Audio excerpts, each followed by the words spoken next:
I am Daniel Steele, part owner of Frontline Flavors, and today we are going to demonstrate to you how the curry crab is being done in Tobago. Now, traditionally the curry crab would have been a curry stewed crab. As we go along and the time changes, we kind of shift directly to the curry crab only, but we are going to do a curried stew crab today at Frontline Flavors, which is going to be done here and served today on our menu. So firstly, we're going to add some vegetable oil. Going to add our fat. And then we're going to add in some garlic. So you can add it to the garlic crush, chopped. I decided to slice them.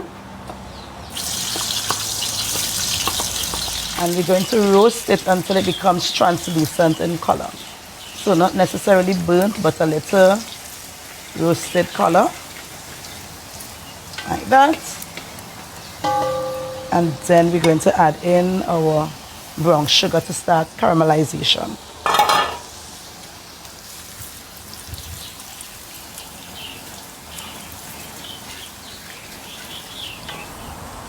And in this bowl we have curry, our spice mix, right? So we have the curry powder, some jeera powder, masala, and my secret ingredient. But we're going to add it now to this caramelized sugar. And we don't want the sugar to burn too much like if we are stewing the chicken, because as I said, we are just adding color complex to the curry. And we are now going to roast the curry powder. So some people will say patch the curry, some people will say roast the curry. So this is that process here being done.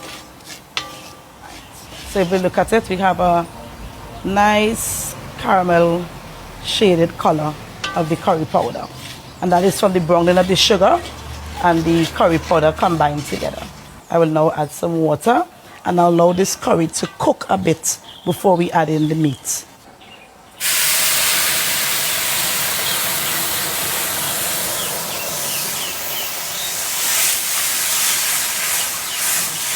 So if you look carefully now, you're seeing a nice shade of the curry powder. Instead of bright yellow, you're having a sort of brown undertone to the curry powder.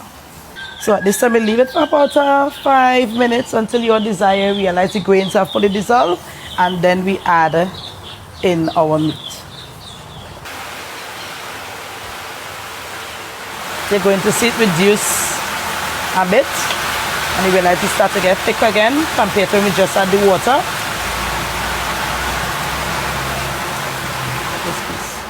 So when you come into Frontline Flavors, you have pieces like this type of crab being sold here. No baby crab, big crab, gundi we call these. And this is a very small gundi, but you get the drift.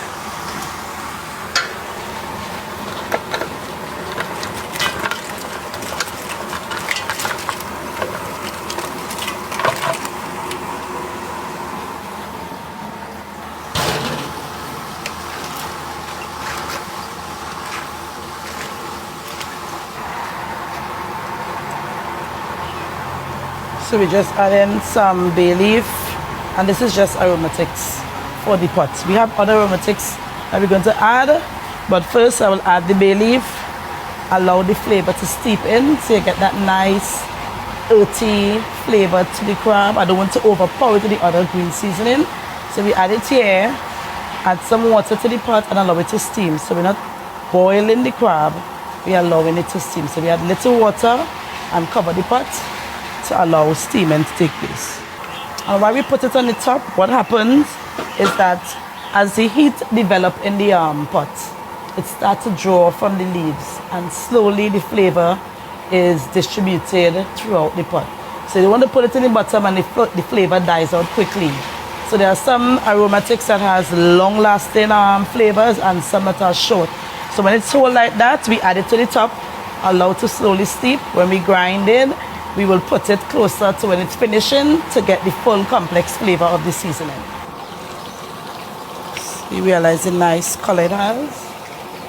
So at this time, what we're going to do now, remember I told you about the long-lasting flavors of the aromatics, the bay leaf.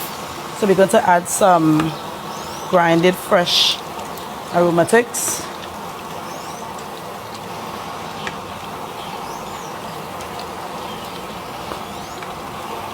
adding it at this time. And again, we're not stirring in the aromatics. We want the flavors to be drawn into the pot. You have it distributed evenly and nice throughout the crab. And like I said, we want it to steam. Going to cover again.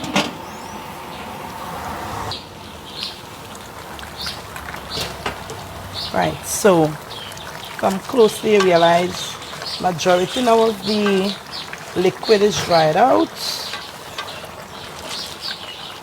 You can start to move it up a bit.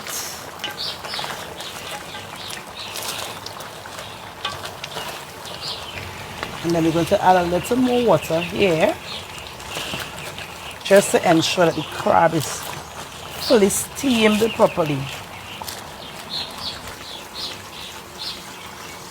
Right. So after this stage now will be the coconut milk stage. There's a science behind the steps when you're cooking the crab. And once you do that, you'll always get the same consistency. The flavor could vary based on how you flavor, but you'll be able to get the consistency required for the crab and dumpling. You want that sauce. The sauce is a big thing, and we are allowing flavor profile, color, and texture. Those are the three things we're looking for in our crab and dumpling. Right, so we're going to allow it to steam again for about 10 or less minutes, and then we're going to add the coconut milk and flavor accordingly with our flavorings. Yeah? So right, we have fresh coconut here that is going to be blended. Long time we used to grater. Times change, I am not going through that. But definitely fresh coconut. We're going to add some water. Blend.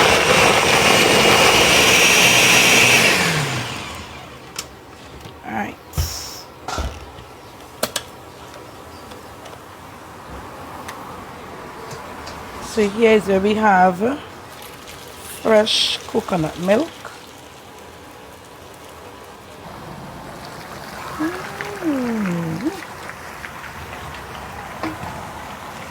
Right. So at this point, we know our crab is fully steamed, fully cooked. The liquid we had in here, you realize it's dried down. And at this point, we will add our coconut milk. Like I said, don't add it when it has too much of water. You allow it to reduce first, and then we go add in our coconut milk.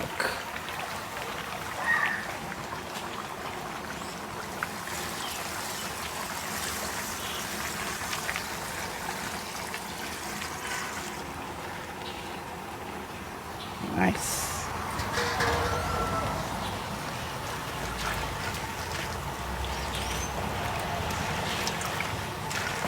We're going to allow this to boil a little bit, and then we're going to adjust flavor.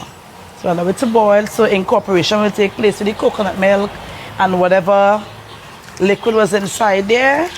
We allow that to start to boil, incorporate, then we do a taste test, and if we need to adjust salt, pepper, whatever you flavor with, we have our own all-purpose blend. We adjust at this time after it's actually boiled and incorporated a bit. So this is with after the coconut milk is added, we are start to boil up and incorporate.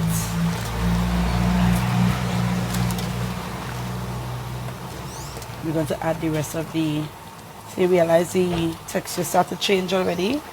It is still running, but it's starting to thicken up. Alright, so after the water is evaporating, the fat is going to be remaining in the pot, giving it that texture profile in the sauce. We add the rest of our green seasoning here. So my granny taught me basically how you start your pot is how you finish your pot. So we started with first seasoning, and we're going to end with first seasoning. Now you could incorporate this one time because we are almost finished with the cooking. Before we allow it to the top, but here we'll add the rest, incorporate, because we're looking for all the flavors to come in at the same time. I will now do a taste test. Good there. I will just adjust a bit, and then as that reduces, we have nice crab and dumpling that we're going to enjoy. Right, so this is the end of our crab and dumpling. This will go a little more again, but what happened, because I am serving from the heat warmers, I won't carry it right down like if I'm cooking home, because the heat will allow more of the fluid to dry out, and then it will have no sauce remaining. But it's very thick the same way. It's very thick, and what I'll do is serve you a dish so you get to enjoy our crab and dumpling. But this is it. See, and we have nice color, nice texture, everything fully marinated. Everybody's happy.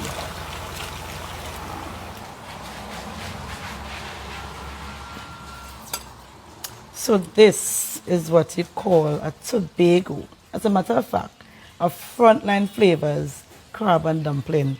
Clock that.